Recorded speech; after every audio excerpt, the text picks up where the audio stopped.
अस्सलाम वालेकुम viewers.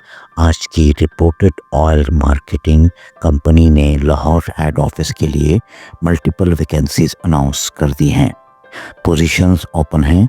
Manager account CA qualified with 1 to 3 years experience. Deputy manager IFEM finance graduate with 3 to 5 years experience.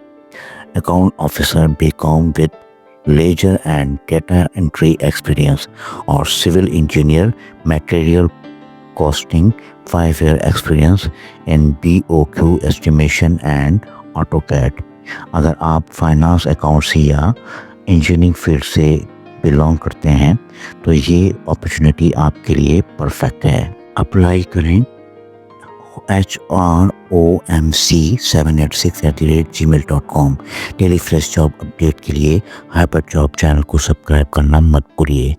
मिलते हैं next shot में।